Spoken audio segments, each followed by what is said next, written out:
La familia es el núcleo que da vida y forma a la sociedad. Debemos entenderla como un elemento dinámico que se transforma.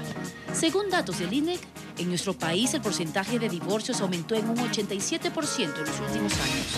Esto indicaría que existen muchos menores en el Ecuador que se están enfrentando a un entorno familiar en el que la madre y el padre no viven juntos. Si los adultos tienen claro que el objetivo de esta nueva estructura de vida debe ser el bienestar de los hijos, este cambio en la relación familiar puede ser menos traumático y menos doloroso. Esta noche, en la pieza clave, quiere explorar cuál es la situación de los derechos y obligaciones de los papás frente a sus hijos menores de edad. Bienvenidos.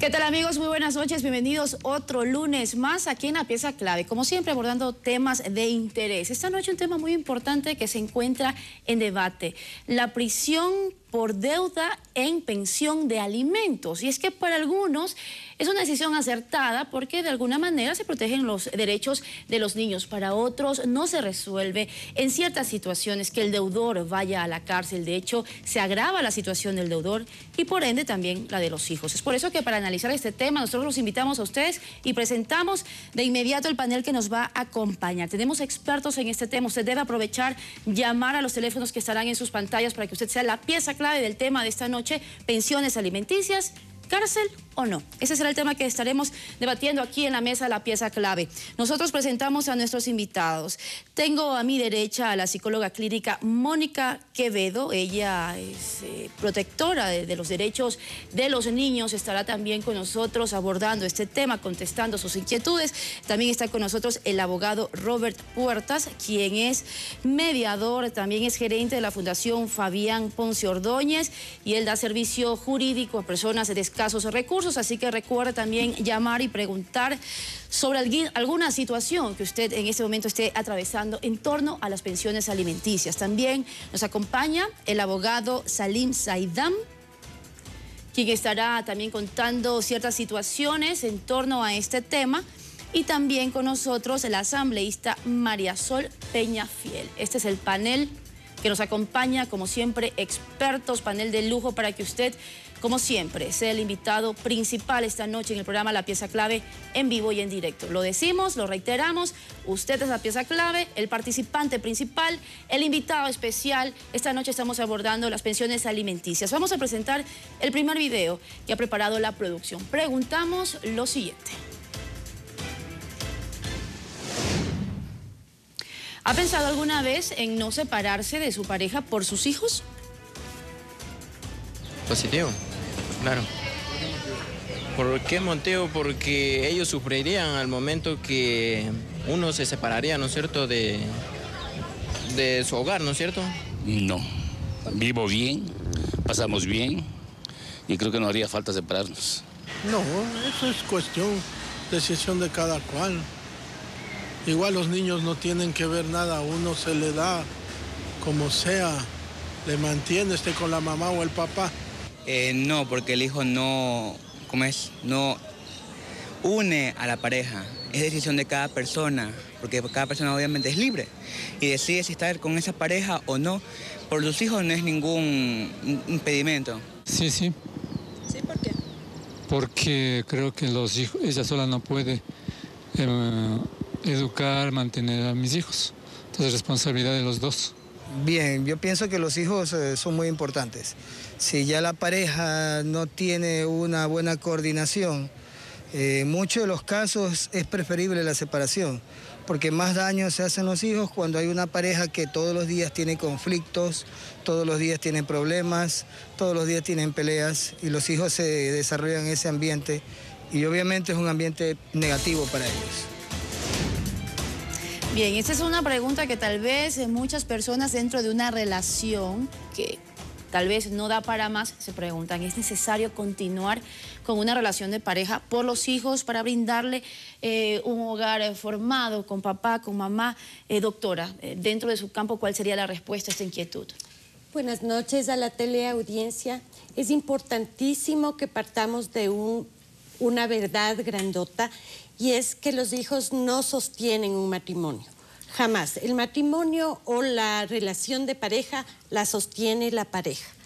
Ahora, que es súper importante que un hijo crezca con la figura de madre y de padre para lograr un desarrollo armónico, es verdad.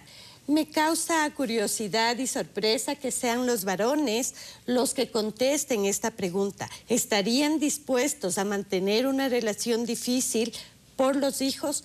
Tanto el padre como la madre en algún momento pensamos los hijos se merecen papá y mamá, pero no necesariamente juntos, pero sí en una relación armónica donde el objetivo principal sea un crecimiento desde el amor y la disciplina que permita ser unos adultos proclives, proactivos para la sociedad. No sería saludable, definitivamente. Entonces, nosotros queremos saber si nos vamos ya a otro video. Tenemos llamadas ya, así que agradecemos. Gracias por la fidelidad de nuestros televidentes, por seguir el programa. Vamos, mientras tanto, nosotros a continuar con el próximo video. Les pedimos un poquito de paciencia. Preguntamos lo siguiente y así vamos contextualizando este tema que estamos abordando esta noche en La Pieza Clave. Esto preguntamos. ¿Está usted de acuerdo con que un padre que no paga la pensión alimenticia pueda ir a la cárcel? Yo estoy de acuerdo con que se les dé la prisión. E inclusive, yo creo que debe ser mucho más estricto. No. Porque si va a la cárcel, ¿cómo le va a pagar? Él tiene que trabajar para pagar. Al privarle de la libertad, no va a tener la oportunidad de poder ponerse al día en esas cosas. Entonces yo pienso que deberíamos ser un poco más sabios y buscar alternativas. Sí, el padre sí, pues no los abuelos ni los hermanos. No estoy de acuerdo. Porque hay otros mecanismos legales. El objetivo fundamental es el que se pague la pensión. No. ¿Por qué? Porque si va a la cárcel no tiene la forma de trabajar para ganar la plata y dar para pagar la manutención. Si es la última opción para que él se haga responsable, yo creo que sí. El padre no, pues por eso hay leyes y juzgados que tienen que mirar esa causa, ¿no? Porque metiéndole preso, ¿qué saca? El hombre en la cárcel y... Estoy de acuerdo porque él tiene que ver por sus hijos, pero si es un pequeño, si es una criatura que no se sabe ganar la vida, está bien, tiene que meterlo preso porque tiene que ser responsable por sus hijos. Eso no resolvería el problema, más bien yo pienso que debería de haber otro medio, otra manera de cómo hacerle, buscarle la facilidad para que ellos puedan pagar, porque se van a la cárcel, no se quedan sin trabajo y los niños igual siguen sufriendo. Hay muchos padres que salen y igual no pagan, por gusto.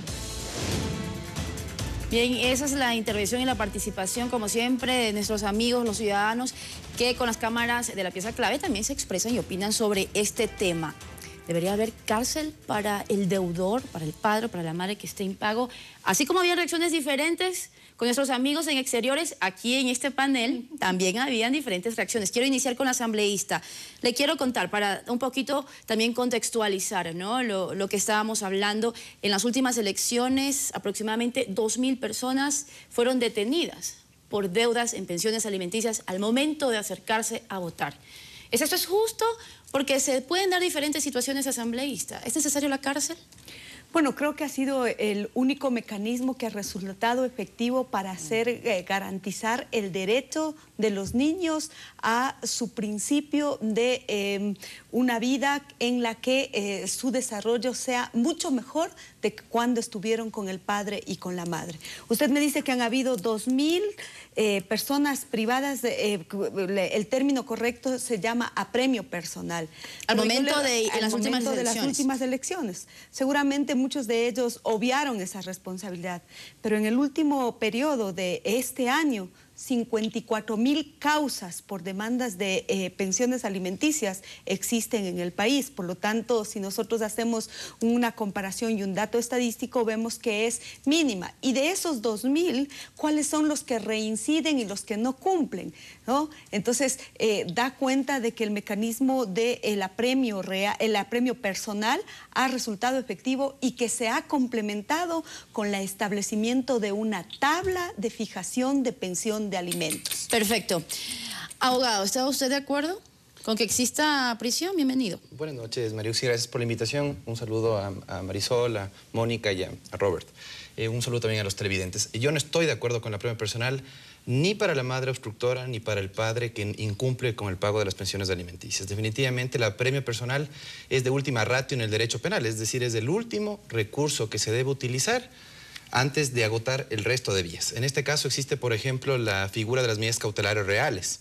El proyecto de Código de Procesos que se apresta a aprobar la Asamblea Nacional el día de mañana, tengo entendido, contempla justamente un catálogo de medidas cautelares reales. La retención, el embargo, el secuestro de bienes muebles. ¿Se debería reformar la ley entonces, abogado, para que sea este el último recurso, el apremio personal? Así es, no ha sido efectivo. Yo, por el contrario, discrepo con el asambleísta en el sentido de que no ha sido efectivo por la sencilla razón de que muchos padres han recuperado su libertad no precisamente por pagar las pensiones de alimentos, sino por haber interpuesto un habeas corpus y haber sobrepasado el tiempo de permanencia legal que está previsto en el Código de la Niñez.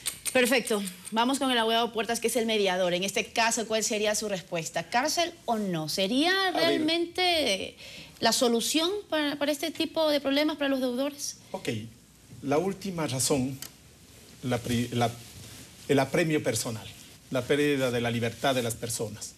En nuestra experiencia ya de unos 28 años cercanos, hemos visto que esta es bastante efectiva en ciertos casos.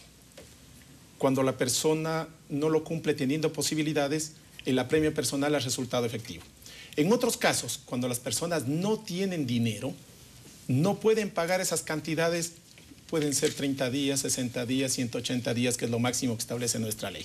O también hemos visto esta situación cuando las personas tienen un elevado conflicto entre las parejas o con sus familias, lo que los lleva a permanecer los 180 días, los 30 días en la cárcel, sin inmutarse, y una, otra y otra vez. Por lo tanto, ahí hay que ir a buscar varias cosas.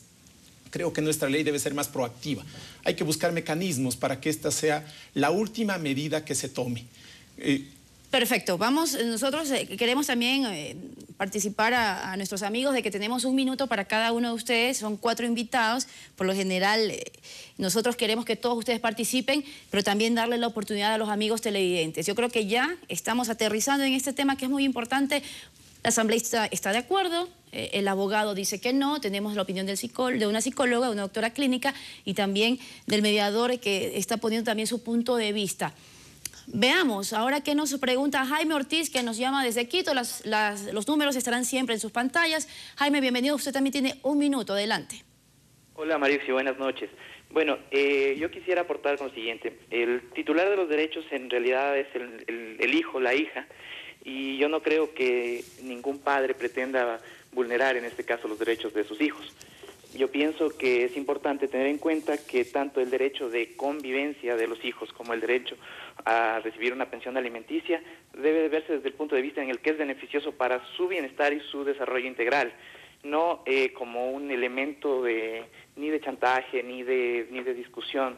Yo pienso que aquí no se trata de una pelea de género ni un conflicto entre géneros como tal.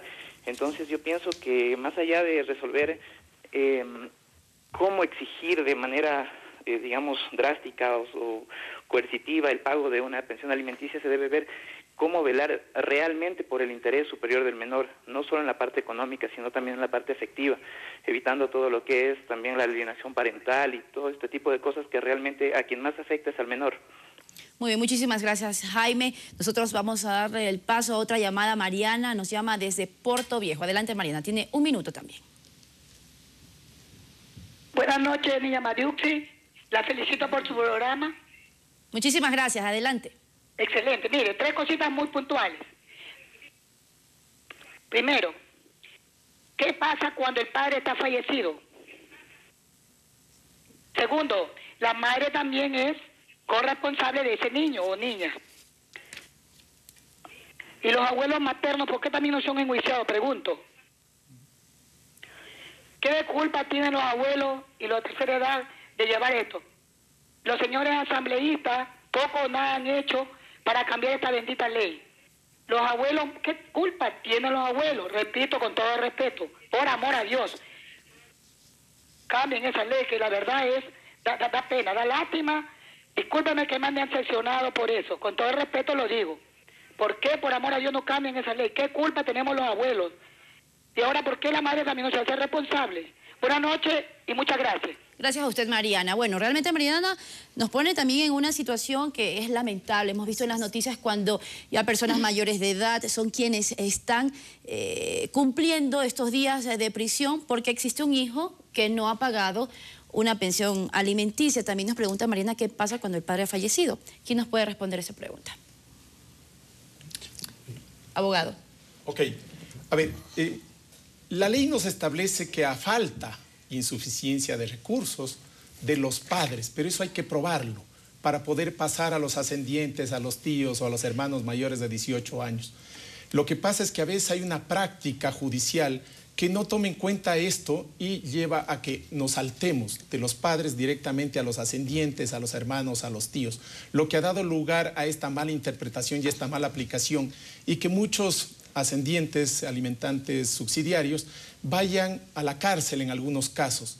Sin embargo, esto está revisándose en los nuevos proyectos, pero hay que tomar en cuenta que el derecho es de los niños. ¿Y a quién van a recurrir cuando no hay padres? Hay que recurrir a la familia, hay una solidaridad de la familia que debe ir en auxilio de esos niños cuyos padres no existen o hay insuficiencia de recursos. Esta es una, asambleísta, ese es uno de los motivos tal vez o situaciones, como le decimos, que a veces lamentables. Hemos visto en las noticias como abuelitas o abuelitos se encuentran en la cárcel pagando por una deuda, por incapacidad, por ausencia, por impedimento del deudor. Este sería tal vez una de las aristas que debería reformarse y tomarse en cuenta. A ver, yo creo que hay que aclararle a la ciudadanía que primero esta norma existe desde 1962. No es producto del actual periodo de la Asamblea, no es producto del periodo de la Asamblea anterior. Desde 1962, luego la reforma de 1998, el Código de la Niñez y la Adolescencia del 2003 y por lo tanto lo que hizo en la reforma la Asamblea en el periodo 2009 es tomar ese punto de partida. Hay algo que rescatar de lo que nos dice la ciudadanía.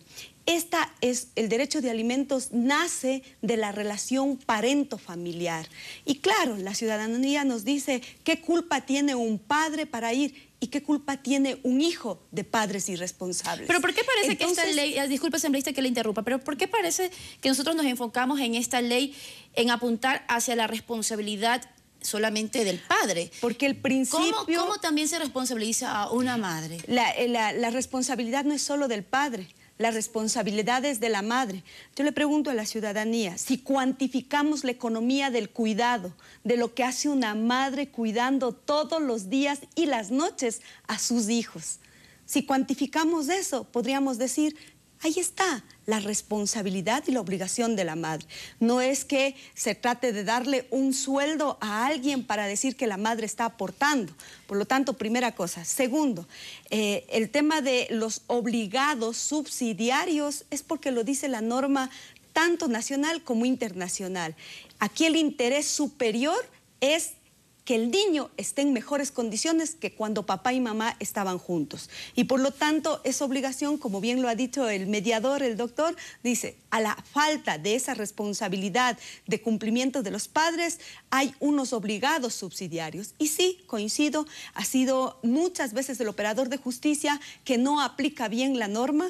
Igualmente nos habla de medidas cautelares para hacerlo y la norma jamás dijo prisión para los abuelitos en forma directa. De eso también vamos a hablar más adelante porque también existe bastantes cuestionamientos en cuanto a la ejecución de la prisión, desde los juzgados, desde los jueces. Tengo precisamente aquí, bueno, algunas quejas puntuales, más adelante se las voy a contar, pero yo creo que debemos ir un poco más allá. Por ejemplo, doctora, en cuanto a la comunicación, todos conocemos algún amigo cercano, algún familiar cercano que haya pasado por esta situación. Cuando se cruza esa línea de la responsabilidad, de buscar una responsabilidad del padre o de la madre, de una pensión alimenticia, cuando ha existido una separación, se cruza esa línea hacia una actuación de mala fe. Esto ¿Cómo genera tal vez una mala relación o cómo implica tal vez el crecimiento del niño? Porque el niño puede ver, bueno, mi papá no me quiere, no le da a mi mamá, él está en la cárcel, él no me paga la escuela, no me paga los útiles escolares. ¿Cuál sería a lo mejor esa visión que puede tener? ¿Cómo afecta al niño realmente? Es importante que todos tengamos claros que un niño tiene el derecho a crecer con unas imágenes, tanto de padre como de madre, positiva. Independientemente de que este papá o esta mamá se lo merezca, es un derecho del niño hacerlo. Por eso sería tan importante que todos nos eduquemos en la convicción, no en la presión, y peor en la prisión, de que el niño tiene un derecho a ser amparado, en primera instancia por su padre, en términos de alimentos. Y usted, María Sol, decía algo súper importante. No es cuantificable la labor de una mamá el día a día, el minuto al minuto, pero tampoco es cuantificable la fortaleza, la inserción en la cultura, ese padre que agarra a su hijo de la mano y le permite explorar el mundo externo. Es decir, cada uno tiene una función irreemplazable, perfecto, doctora, irrepetible. Perfecto, y hay que tomarlo mucho en cuenta, porque, ojo, no significa que porque no estoy en contra de lo que diga, tampoco quiero que aquí vamos a generar un panel donde separemos feministas, no feministas. Yo quiero de alguna forma ser justa, ¿no? Pero también hay que recordar de que no el hecho de que una madre tal vez esté en casa todo el día a cuidar a los hijos no significa que está un papá afuera trabajando durante horas para también llevar el sustento al hogar. Confundir el tema de pensión de alimentos con la relación de familia. Un tema es una pensión que fija un juez y otro tema, mire usted, no acudieran a un juez si es que la pareja se pusiera de acuerdo. De eso lo vamos, pusiera en el centro de su atención. Eso vamos a hablar más adelante, asambleísta. Vamos nosotros a dar paso a un video porque va al punto en este tema de la conversación, como ustedes ven. De a poco esto se va generando más cuestionamientos, no solamente desde su casa seguramente, sino también desde nuestros invitados, y sus llamadas son muy importantes. Veamos el siguiente video y lo analizaremos juntos. Veamos. Con las leyes como están, ¿puede una madre evitar que un padre vea a sus hijos injustificadamente? Sí, yo creo que sí, porque siempre hay la presunción de que el hombre es violento, ¿no? O violento o alcohólico, y que no tiene un rol protagónico en la vida de los niños en su manera afectiva, sino solamente económica. Entonces, si bien las estadísticas son altísimas en los casos de hombres violentos que han causado daños muy grandes en sus familias, en sus propios hijos y mujeres, esposas, también existen los otros hombres. Pero hoy por hoy la ley no distingue, ¿no? Sino que por ser hombre ya es muy fácil alejarte de los hijos y además se pueden utilizar cosas tan importantes, tan bien hechas, como son las boletas de auxilio, que tienen un espíritu noble para proteger a la mujer. Se las puede usar como instrumentos de chantaje y de mentira, ¿no? Acusando a un padre falsamente de violencia cuando en realidad solamente hay un problema de pareja, solamente es un problema sentimental, y eso se puede dibujar como un problema de violencia, cuando no pasa. O sea, muchas veces las boletas que tienen una importante misión en la sociedad son usadas para separar a los padres de los hijos. Entonces creo que la ley hace lo mismo que hace la sociedad: ver a los hombres como meros proveedores económicos, no como proveedores de otras riquezas, no, la riqueza de los valores, la riqueza espiritual, la riqueza de la ideología. Y creo que los hombres tenemos que ir probando que somos mucho más que eso, ¿no? Que también somos dulzura, que también somos calidez, ternura, consejo, y que tenemos un corazón que ofrecer a los hijos. Bien, muchísimas gracias a Fausto Miño también por participar esta noche en este importante tema. Además que es muy delicado, realmente, muy sensible este tema, ¿no? Quiero preguntarle al asambleísta, bueno, lo decía Fausto, pueden existir conflictos de pareja no solucionados en donde se pueden utilizar a lo mejor ciertas herramientas legales, como un tipo de chantaje. ¿Puede suceder esto, asambleísta, por ejemplo, de que la madre se sirva de la ley como está ahora, tal vez de no dejar ver al padre a sus hijos? Yo creo que hay excepcionalidades, pero la regla general es que no existe prohibición para ver a un hijo. No lo hay. El Código de Niñez y Adolescencia claramente establece cuáles son las obligaciones, cuáles son los derechos de ese niño, porque siempre se está pensando en función del adulto. No se puede entonces al padre... No hay una negativa para eso, pero cuando esté en riesgo la integridad física, psicológica y sexual de ese niño, tiene que haber límites para que la cercanía no ponga en riesgo al niño, a la niña. Pero eso es muy diferente. Si está en riesgo, tal vez, pero su de eso situación se trata la psicológica. boleta de auxilio también. Pero es en decir, cuanto a un tema de deudor, violencia... porque un padre debe... ¿Será posible de que se ahí hay le una evite? confusión, ahí hay una confusión. Cuando un padre debe, nunca en la existencia de la legislación ecuatoriana ha habido prohibición para que se acerque a su niño. Y no es en la medida que yo pago que tengo derecho a ver al niño. Perfecto, queda claro entonces para todos los padres también, ¿no?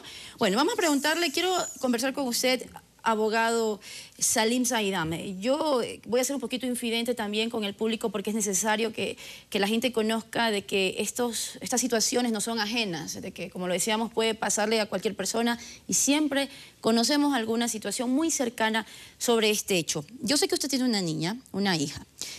¿Cuál es su situación? ¿Cuál es su relación con ella en cuanto a las visitas? Yo pude retomar la relación con mi hija apenas... Isabela. Ajá. Isabela. Con mi chiquita yo pude restablecer la relación cuando tenía 2 años y medio. 2 años pasé sin ver a mi chiquita. 2 años que no tuve la posibilidad de ver a mi hija, a pesar de que tuve un año de espera de que se resuelva el régimen de visitas. Ahí tienen ustedes, por ejemplo, un ejemplo en donde hay una clara obstrucción, avalada inclusive por la Administración de Justicia. ¿Qué es lo que pasa ahí, Mariuxi, si me permite? Sí, sigue así. ¿Qué es lo que pasa ahí? Que no existe ningún tipo de control en cuanto a los tiempos de duración de los juicios relacionados con visitas. ¿Cuánto le tomó a la Administración de Justicia resolver mi juicio de alimentos? 3 semanas. ¿Cuánto le tomó a la Administración de Justicia resolver mi juicio de visitas? 1 año entero. 1 año entero en el cual me tuvieron entre Quito y Loja en constantes audiencias, en constantes trámites, que definitivamente lo único que hicieron es dilatar mi aproximación hacia mi hija. ¿Qué es lo que pasó ahí? Lo que pasó es sencillo. Existió una boleta de auxilio, existió una responsabilidad por una supuesta agresión psicológica a la madre de mi hija, que fue utilizado como un mecanismo de obstrucción para el acercamiento de mi hija. ¿Qué es lo que pasó ahí? ¿Qué es lo que hacen las denunciantes? Relatan episodios de violencia a los peritos dejan constancia de eso en sus informes que remiten a las comisarías, en este caso ahora a los jueces, y en base a eso resuelven condenar a muchos de nosotros por violencia psicológica. Yo me pregunto, ¿basta la sola declaración de la denunciante para determinar la responsabilidad por violencia psicológica? Y esa es razón suficiente para poder negar el acercamiento de un padre con su hija. ¿Se tomó su versión, abogado? ¿Sobre esta situación? Yo nunca le conocí al perito. El perito nunca tomó contacto conmigo, nunca hizo una investigación exhaustiva, por ejemplo, para confirmar si existieron o no hechos, episodios de violencia. Y eso definitivamente viola la presunción de inocencia, viola el derecho a la defensa que tiene que observarse en todo tipo de proceso. Yo le hago una acotación además, Mariuxi. ¿Qué es lo que pasó ahí en este caso? Existió la aplicación de un trámite diferenciado avalado por el Código de la Niñez. Para los juicios de visitas, trámite sumario. Para los juicios de tenencia y los juicios de alimentos, para los juicios de alimentos, trámite, para los juicios de visitas, trámite ordinario. Para los juicios de alimentos, trámite sumario. ¿Por qué razón se resuelven más rápido los juicios de los juicios de alimentos? Cuando tenemos que dar la misma importancia tanto a las necesidades materiales que a las necesidades afectivas. ¿Qué es lo que dice el propio Código de la Niñez en el artículo 102? Que los padres tienen igual responsabilidad compartida para asegurar cuidado, crianza, educación a los niños. Pero ¿cuál es, abogado? Disculpe que lo interrumpa para poder nosotros abordar con todos los panelistas y dar paso a otras llamadas. Su relación en el momento, a este día, ¿cómo es con su hija? ¿Puede visitarla con normalidad? Yo visito a mi hija cada 15 días, los días domingos y los días lunes. 3 horas cada día. Yo les pregunto a los televidentes, ¿un padre puede ejercer su paternidad en 3 horas un domingo? en 3 horas un día lunes, en un total de 12 horas al mes, es posible que un padre pueda afianzar un vínculo paterno-filial con su hijo en tan poco tiempo. Ese es el típico régimen de visitas que disponen los jueces en el Ecuador. ¿Siente usted tal vez de que le puede dar la misma calidad de tiempo con toda esta situación que usted lo rodea a su hija? Yo a mi hija quisiera... ¿Qué siente en este momento? Me siento desplazado totalmente como padre y como muchos padres en el Ecuador, que definitivamente quisieran involucrarse mucho más en el cuidado, crianza y educación de sus hijos. Yo, por ejemplo, no soy partícipe de la educación de mi hija. Estoy constantemente visitando la guardería donde ella se educa. Sin embargo, no recibo reportes, de la madre, no recibo reportes del establecimiento. ¿Y eso por qué? Porque el sistema, precisamente, permite ese tipo de cosas. Anular al padre en el cuidado, crianza y educación de los hijos. Cuando el padre, muchos padres, como yo, estaríamos dispuestos inclusive a asumir la custodia de nuestros hijos. Y yo la custodia de mi hija es lo que más añoro en la vida. Y definitivamente, si es que yo tengo que hacer sacrificios de carácter profesional, de carácter académico, por asumir más tiempo de labores de cuidado con respecto a mi hija, estoy en plena disposición de hacerlo. Doctor, estamos viendo la otra parte a veces de la historia, ¿no? Tal vez se replique en otras situaciones con otros padres. ¿Cuál sería su recomendación en este caso? ¿Qué se debe hacer? Mariuxi, antes de responderte, yo quisiera preguntarte a ti, Sada, si es que el peritaje que se hizo respecto a tu niña, a la violencia psicológica que supuestamente ejerciste sobre tu expareja, ¿quién lo determina? ¿Quién es el perito? Esto yo no conozco de leyes, por eso pregunto, ¿quién determina que hubo violencia psicológica? Era un psicólogo de la policía judicial. Muy reconocido, por cierto. De hecho, luego me enteré que es un colega docente de la universidad en la que yo presto mis servicios profesionales. Pero ¿cuál es la responsabilidad en este informe? Que dice básicamente, la denunciante en este caso ha sido víctima de violencia psicológica. ¿En base a qué? A que tiene temor a la sociedad patriarcal. A que básicamente refiere hechos preponderantes de violencia. Y en las conclusiones del perito, ¿qué es lo que dice? La examinada refiere hechos preponderantes de violencia verbal y psicológica. En base a eso, la comisaria me condena por un caso de violencia verbal y psicológica. Bien, rápidamente para concretar, en el caso que hayan otras situaciones como el del abogado con otros padres, ¿qué se puede hacer y de qué manera esto interfiere en el crecimiento y en la relación con los niños, padres e hijos? Es importante saber que para que haya calidad debe haber cantidad. No se puede hacer un ejercicio de ninguna función, de ningún rol, padre, madre, profesor o empleado, sin que haya la cantidad suficiente para poder ejercer esa función y ejercer ese rol. Ahora, tú dices, yo quisiera la custodia de mi hijo. Creo que tanto papás como mamás quisiéramos eso cuando hay disarmonía en la relación. Pero vuelvo a recordarles que el niño necesita papá y mamá, no papá o mamá. Es decir, aquí tendríamos la maravillosa herramienta de una mediación, la posibilidad de ponernos de acuerdo en pro de ese niño. Precisamente eso le quería preguntar al abogado. La mediación en este caso sería vital, realmente, para llegar a un acuerdo que no afecte la situación psicológica del niño o de la niña. Totalmente de acuerdo. Decía al inicio de este programa que creo que la ley debe ser más preventiva y más proactiva. Porque la ley permite crear cierto tipo de conflictos y a veces abusar de él. De ahí que muchos países han optado por el tema de la mediación prejudicial obligatoria, especialmente para temas familiares. En más de un país europeo y en más de un país de las Américas se utiliza que ante cualquier desaveniencia familiar los jueces ordenarán que primero vayan a la mediación. Y si no van a mediación, y esto tiene que resolver el juez por lo general opta por una tenencia compartida, de tal manera que lo que hace es obligar a las personas a que lleguen a un acuerdo por el bienestar de sus hijos. Ahora, hay que tomar en cuenta también que se ha desvirtuado el derecho de los niños. Es un derecho de los niños, no es un derecho de los padres. De los padres es un derecho-obligación, un derecho-deber. Entonces, son los niños los que tienen derechos a ser educados, criados, protegidos por su padre y por su madre. Y esto lo deben hacer, estén juntos, estén separados, estén unidos, en matrimonio, etcétera, etcétera. El niño no tiene por qué perder a sus padres. Perfecto. Bien, creo que nosotros estamos de alguna forma ya respondiendo varias de las inquietudes de las personas que han podido acceder a las llamadas y otras que están siendo parte de este programa desde sus casas. Tenemos otras llamadas. Johnny nos llama desde Quito. Adelante, Johnny. Bienvenido. Tiene un minuto. Sí, buenas noches. Son 4 puntos los que yo quisiera topar, pero es muy corto el tiempo. Adelante. Los 2 primeros tienen que ver con correlación, ¿no?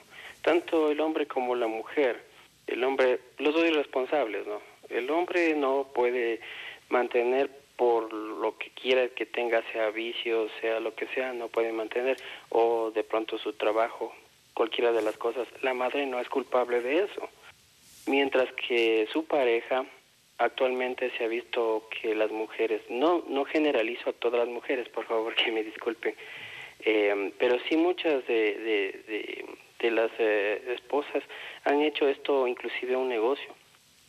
Esas son las 2 cosas. Y con la intervención anterior del abogado, me parece muy bien que deberían, así como en México, hay que tienen un año para poderse separar. Obviamente eso es lo que se debería hacer para que el niño o la niña no sufra psicológicamente la separación de los padres. Muy bien, muchísimas gracias. De hecho, tengo una pregunta de Rosita Chávez que nos dice, ¿existe control en cuanto a los gastos que hace una madre de la pensión que se recibe? ¿Debería haber control o no? No existe ningún tipo de control y yo creo que la oportunidad que tiene la Asamblea ahora con el proyecto de Código de Ciclo de Vida es importante. Y creo que debe tratarse eso en el Pleno de la Asamblea, si es que debe existir un mecanismo de control del destino de las pensiones alimenticias. ¿Qué es lo que ocurre? Que básicamente las pensiones alimenticias se fijan bajo distintos parámetros de acuerdo a la tabla de alimentos que ahora expide el MIES anualmente. ¿Qué es lo que establece la tabla? Que se tiene que tomar en cuenta las necesidades del alimentado, se tiene que tomar en cuenta los ingresos de los alimentantes. Pero, ¿qué es lo curioso? Que el artículo 5 del Código de la Niñez establece que hay 2 obligados principales, padre y madre. Resulta que en la tabla de alimentos básicamente se toman en cuenta solamente los ingresos de quien no tiene la custodia, quien no tiene la tenencia. Eso definitivamente va en contra de la Constitución que establece la corresponsabilidad en manutención. La madre, en caso de que tenga la tenencia, debe asumir también una parte proporcional de la manutención. Asambleísta, la veo que no está muy de acuerdo con lo que se está diciendo esta noche. Primero yo quiero hacer algunas aclaraciones. Los hijos no son piezas para jugar con ellos y las mujeres no somos desalmadas para hacer negocio con los derechos de nuestros hijos. Por lo tanto, yo respeto mucho el criterio de la persona que llamó, pero ese no es el ejercicio de la garantía de derechos. De hecho. ¿Cuántos casos? Por ejemplo, estábamos escuchando el caso de Salim. No importa si hay 1 o 10, pero hay casos. Hay que desprendernos de esa particularidad. ¿Sabe cuántos niños en el país reciben una pensión de alimentos de $70 gracias a la pensión de alimentos? Pero volvemos al mismo punto. El 70% de los niños. No estamos Por lo tanto, creo yo, permítame, culmino con la pregunta, y no estoy de acuerdo porque se lo trata de personalizar y nuevamente vuelvo a decir, no se trata de qué le conviene al padre, no se trata de qué le conviene a la madre, se trata de qué es lo mejor para nuestros hijos. En eso estamos de acuerdo. Y hay que pensar en función de los hijos. En eso estamos de acuerdo. Entonces, cuando el padre dice, yo quiero la custodia de mi hijo, viene un nuevo conflicto. Y entonces decimos, es necesario la mediación. ¿Para qué? Para decir que yo, solamente yo, quiero la custodia, cuando lo correcto es nosotros, papá y mamá, tenemos la responsabilidad de ponernos de acuerdo para buscar el mejor desarrollo de mi hijo. Y cuando hay el tema de dinero, se cuantifica. Pero cuando se cualifique el afecto, el cariño que yo le tengo a mi hijo, ese no vamos a poder cuantificarlo remunerativamente. ¿Y las personas que no pueden salir del país cuando tienen orden de arraigo, por ejemplo? Ahora, lo otro, el tema de la ley. Los procedimientos en materia civil siempre han sido largos y tortuosos. La Asamblea está adoptando y eliminando 80 procedimientos dispersos y dándole prioridad de tal manera que en el asunto de los temas de familia vamos a implementar un procedimiento que no tarde más de 20 días sin suspensión de audiencia para resolver los temas de familia. Entonces, este no es invento o maldad ni del proceso constituyente, ni de la asamblea anterior, ni de la asamblea actual. Segundo, cuando usted refiere y dice, sí, es que las mujeres hacen chantajes... Que no, yo no mujeres refiero, es lo que dicen las llamadas. Entonces aquí hay que un poquito contextualizar. Tenemos el caso de Fausto Miño, que dio su versión, el abogado que tiene una situación personal, y la llamada. Yo creo en un Estado de derechos. Creo un Estado de justicia. Yo no dudo de la administración de justicia. Deberá tener los elementos para, en el caso particular, haber determinado una resolución. Por lo tanto, ahí hay que tomar las medidas adecuadas para no prevenir ni proteger al padre o a la madre, sino proteger al niño y a la niña. ¿Sabe cuáles son en el ciclo de la violencia? ¿Cuáles son los efectos y a quiénes afecta más? A los niños, eso a las claros. niñas. De eso Por lo estamos tanto, claros. la Y eso lo hemos psicóloga hablado nos va toda a la decir noche. que cuando el padre que va a visitar y dice yo no puedo tener todo el tiempo con mi hijo, con mi hija, existe ya esa discusión y existe esa no diálogo. ¿A quién le afecta? Al niño y a la niña. Pero no Es se decir, genera una no violencia estamos cuando también pensando- se le está prohibiendo al padre ver al niño. La ley no prohíbe ver al niño. En su Son caso, los abogado, adultos, ¿se le prohíbe o no se le son los prohíbe? adultos Pero ahí, que toman si esas me permite, decisiones. no, pero si me Tienes un permite, régimen de visitas, Aline. No, pero si me permite, Marisol, el asunto es que yo pasé 2 años sin ver a mi hija. Yo no la vi ¿Por qué no crecer pudo a mi ver a su hija, chiquita. abogado, si Porque no se sencillamente no recibía la respuesta de parte de la familia materna y la Administración de Justicia dilató el juicio de visitas. Yo incluso le presenté una denuncia a la jueza de la niñez acá que estaba sustanciando mi causa. Y resulta que hasta ahora se le sancionó con la suspensión del cargo, cuando ella ya estaba separada del cargo. Ella ya fue destituida por la negligencia, por la irresponsabilidad en otras causas. ¿Qué es lo que pasó ahí?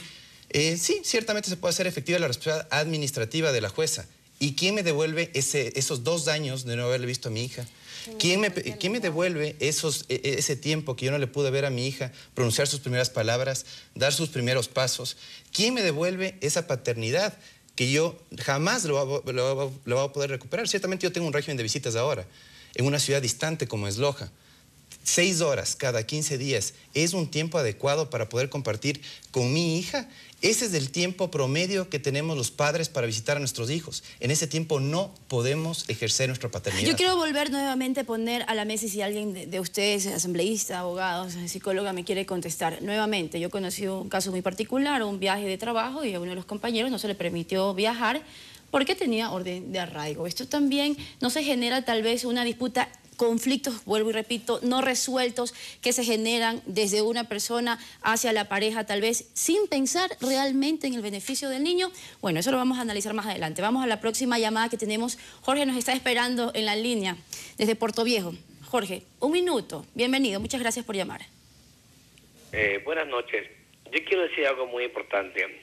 El problema no es mantener a los niños. El problema es qué se hace con el dinero.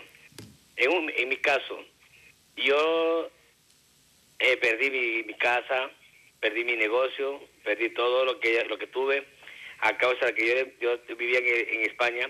Mandé un poder de España confiando a que ella, mi esposa, que ella era la madre de mis hijos.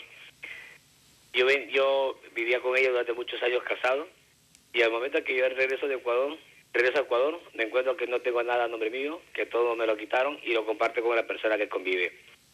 Entonces me dejaron en la calle, estuve trabajando, ganando un sueldo básico, ya no tengo ese trabajo, estoy desempleado y por 3 ocasiones, por atrasarme en 2 meses de pensiones, es que he ido preso por las 3 ocasiones. Había que analizar las cosas que se hacen, porque esto se ha convertido en un tremendo negociado y perjudicando a otras personas. Muy bien. Que somos los padres. Gracias, Jorge. Bueno, estábamos, creo que alineados a lo que estábamos a lo que estábamos conversando con lo que estaba contando su experiencia desde Jorge, desde Portoviejo. Tenemos otra llamada, me dice. Guayaquil. Juan, ¿cómo está? Muy buenas noches. Gracias por esperar. Adelante, tiene 1 minuto. Buenas noches, señorita. Primero, felicitarle por el programa. La señora que se encuentra al lado del señor abogado vestido de colores, pienso que ella solo piensa en algo que es la justicia, pero la justicia es para todos. Si tenemos un hijo con una esposa, una mujer, tiene que ser compartido. no solo pensar solo en la mujer. Yo tengo un caso real. Yo tengo un hijo que ahorita tiene 28 años. La señorita tenía 16 años en ese tiempo. Tengo un nieto. Mi hijo, desde el momento que salió de aquí del país al exterior, comenzó a pagar. Tengo documentos. Ahora quieren cobrar $7,000 que supuestamente que se le debe. Normalmente mi hijo le manda $240 mensuales del exterior para un hijo. Como decía el señor anterior, esto es como un negocio. Los hijos no son negocios, los hijos son de puro cariño y amor. Y entonces, lamentablemente, yo sí, como dice el señor abogado que tiene un caso real, los hijos no tienen la culpa, pero debemos pensar que la justicia está mal en esta situación. Muchas gracias, señor. Gracias, Juan. Y quiero hacer un llamado también a las madres, porque todas las llamadas han sido de los padres, ¿no? Y al parecer estamos un poquito desequilibrados en la balanza, y si es cierto, si estamos también tratando de ser equilibrados en las diferentes situaciones, porque tenemos varios argumentos que se han presentado durante esta noche, que también hay padres irresponsables. Eso hay que reconocerlo, que mientras dicen que no tienen para pagar una pensión, suben por Instagram, por Facebook, fotos con la nueva novia dando vueltas o endeudándose en zapatos. Así que hay que ser bien honestos. Vamos a una pausa y regresamos con más. Y tengo también inquietudes a través del Twitter. Sigan llamando. Yo sé que se complica un poco por la cantidad de llamadas, pero tenga paciencia. Volvemos con la pieza clave.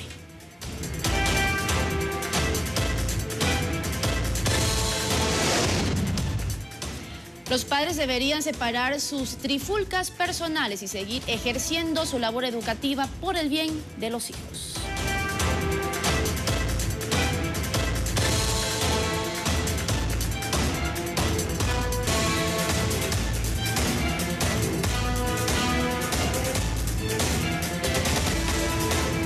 Bien, estamos de regreso. Como ustedes pueden ver, la conversación y el debate continúa tras cámaras con nuestros invitados, porque realmente se generan muchos cuestionamientos, hay muchas inquietudes, tal vez no todos estamos de acuerdo en el mismo tema, pero en lo que sí estamos de acuerdo, asambleísta, abogados, doctora, que el bienestar debe ser pensado, direccionado siempre a los hijos.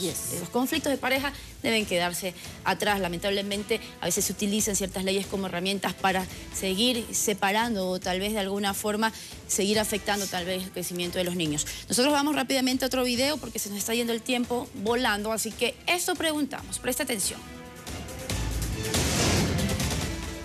¿Qué le aporta la figura del papá en el proceso de crecimiento de un menor? Aporta todos los valores y creo que ese es el pilar que debe de tener el niño en su etapa de crecimiento. Bueno, yo creo que mucho, sus consejos, el aprendizaje. Responsabilidad, ética, ser buenas personas, más que eso. Yo veo por mis hijos y por mis nietos que la figura paterna les da seguridad, les da confianza y les da la presencia, es importantísima. El amor, el respeto, la responsabilidad. Son muchos valores, por lo menos el respeto, el carácter, que tengan un carácter, una buena personalidad, que sean personas de bien. El reflejo, la imagen de un padre es muy importante porque enseña los valores esenciales en el hogar, enseña a uno a tener fortaleza, a crecer como persona, te da la parte fuerte como ser humano. Una figura paterna es el que siempre demuestra, más allá del cariño que tenga a los hijos, demuestra también como un poco de fortaleza. Y sabemos que las mujeres pueden hacer totalmente lo que un hombre, pero una figura paterna siempre es totalmente indispensable en una familia. Bien, vamos nosotros a aprovechar un poco el tiempo. Quiero también leer rápidamente tweets porque hay personas que no pueden comunicarse por la cantidad de llamadas. Tengo, por ejemplo, quien nos dice, bueno, un saludo a los panelistas. La felicidad del hijo o de la hija no depende de las leyes civiles, sino de las leyes humanas, priorizando la felicidad plena de los hijos. Por otra parte, también tenemos una denuncia. Me dice, yo gano $1,080 y pago 384 mensuales por un niño de 13 años que ni lo veo y no hay ningún tipo de régimen en las visitas. Se demora la sentencia 5 o 6 meses y se debe pagar el valor desde el inicio. Abogado, en este caso, por ejemplo, ¿cómo se realiza, cómo se estructura este régimen de visitas? Algunas cosas para ir puntualizando. El bienestar de los niños está directamente relacionado con el bienestar de sus padres. Cuando sus padres están bien, el niño está bien, sean que estén juntos o estén separados. Y los procesos judiciales el permitir a las personas cuando tienen una desaveniencia, un conflicto entre ellos, ir primeramente al juzgado, no aporta absolutamente a que esas dos personas mantengan una buena relación. De ahí que seguimos insistiendo, la mediación prejudicial obligatoria es la solución para muchos de estos casos, porque los padres primero tendrán la oportunidad de conciliar entre ellos y buscar un acuerdo. Vean nuestra experiencia tiene ya cerca de 18 años, y esta experiencia nos dice que el 92% de los padres resuelven en sus conflictos en mediación. Un ejemplo, abogado, por ejemplo, de mediación en ese tipo de conflictos. Ok, tenemos algunos casos en que se ha prohibido la visita a los padres.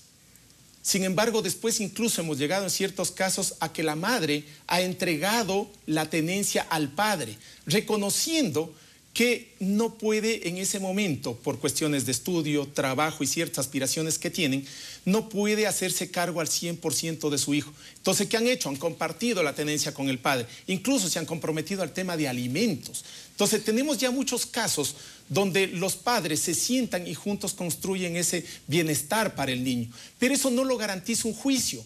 En el juicio van dos contendientes, hay un ganador, hay un perdedor. En la mediación no, tenemos dos ganadores. Tenemos además dos personas pensando cómo construyen el bienestar de sus niños. Abogado, yo quiero rápidamente también dar a conocer el caso que yo anuncié desde el principio. Se trata del caso de Patricio Cortés Almeida. Él tiene este juicio de alimentos desde el 2006 en la Unidad Judicial Especializada Cuarta de la Familia, Mujer y Adolescencia. Él cuenta que el 2 de septiembre ingresa los papeles por un juicio para pensión alimenticia.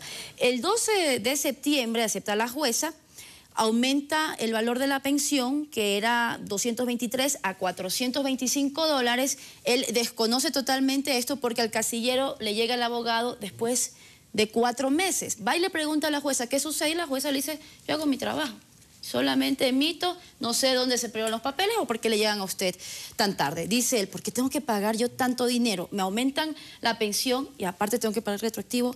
Asambleísta en este caso. A ver, el tema es que el efecto del pago de alimentos de la pensión alimenticia es a partir de que se plantea la demanda de alimentos. Seguramente el señor en el 2006 le plantearon la demanda de alimentos, no contestó, no siguió el proceso, no demostró. La ley establece claramente que uno tiene que justificar también si tiene otros hijos, si tiene otro hogar, cuánto gasta él también en el desarrollo de su vida. Por lo tanto, seguramente no presentó elementos probatorios que le permitan al juez o a la jueza tener elementos para determinar en base a eso una pensión. ¿Y de qué manera uno realmente se da cuenta que se ha actuado de buena fe, que tal vez no existen algunos elementos? En el procedimiento, lo que tiene que pedir, por ejemplo, lo que tiene que pedir es que se le clarifique esa, supongo yo que es una liquidación de la deuda que debía desde el 2006. Primero eso. Segundo, si es que la pensión se le subió de los 200 a los 400, igual tiene que pedir una disminución de la pensión alimenticia, establece el código de niñez, adolescencia, todo ese procedimiento. Muchísimas gracias, asambleísta. Se acabó el tiempo, realmente la hora se fue volando porque es un tema muy importante, pero queremos comprometerlos a ustedes, abogado, doctora, también abogado, y a usted, asambleísta. Exactamente vamos a hacer con los mismos panelistas una segunda parte porque así lo pide el público y porque realmente amerita este tema en 2 semanas. Así que queda pues para el próximo programa los videos que tenemos preparados de Mariela Viteri y de María Mercedes Cueste, también de otros invitados externos y de Gabriela Pazmiño también que opina sobre ese tema. En 2 semanas, recuerde, vamos a hablar temas que se nos quedaron por cuestión de tiempo. Muchísimas gracias. Gracias a las llamadas, perdón a los que se quedaron afuera, pero rápidamente para cerrar, a cada uno tiene 30 segundos. ¿Cuál es la pieza clave para usted, abogado, sobre este tema? La pieza clave, establecer mediación prejudicial obligatoria para que los padres tengan la oportunidad de resolver pacífica y colaborativamente los conflictos que tienen con su pareja para el bienestar de sus hijos. Doctora, su pieza clave. Despojarnos los adultos de nuestros rencores, de nuestros egoísmos e ir en pro del bienestar y el desarrollo armónico de nuestra niñez, que será la futura sociedad nuestra y que engrandecerá definitivamente a nuestro país. Perfecto. La violencia no nos lleva a nada nunca. Gracias, doctora. Abogado. El derecho es del niño, el titular del derecho es del niño, son nuestros hijos. Los obligados somos los dos padres. La responsabilidad tiene que distribuirse equitativamente tanto en cuidado, crianza, educación, manutención y lo más importante, es no solo enfocarnos en alimentos, en proveer, en cubrir necesidades materiales, sino también las necesidades afectivas. El derecho de cuidado personal de nuestros hijos es fundamental para su crecimiento. Perfecto. No nos desviemos nuestra atención de lo principal, el crecimiento armónico de nuestros hijos, teniendo una relación cordial entre padres. La mediación, insisto, también puede ser una manera de procesar estos conflictos familiares. Gracias, abogado asambleísta. La relación parento-filial tiene un solo nombre y apellido: afecto. Y cuando en afecto resolvemos nuestros problemas pensando en el niño y no pensando en nuestra conveniencia como adultos, creo que tendremos un buen resultado. La mediación opera en el país, es parte del sistema judicial. Antes de llegar al tema judicial, la misma función judicial establece la mediación. Pero yo creo que más que la mediación es que aprendamos a asumir como seres humanos que nuestros niños requieren afecto, comprensión y también que necesitan estar mejor que cuando estuvimos juntos, papá y mamá. Muy bien, de acuerdo. Nosotros queremos nuevamente a ustedes comprometerlos. Están invitados en 2 semanas, seguimos. Así que estamos el mismo panel en 2 semanas continuando con este tema que es muy importante. Disculpas nuevamente a todas las llamadas que se quedaron afuera, las personas que nos escribieron. Trataremos en 2 semanas estar nuevamente retomando este tema que es muy importante. Lo decimos, un tema muy sensible, pero que nosotros lo que queremos es realmente dar soluciones desde este espacio que tiene CorTV, La Pieza Clave. Muchísimas gracias. Soy Marichi Mosquera, los veo el próximo lunes. Pasen bien.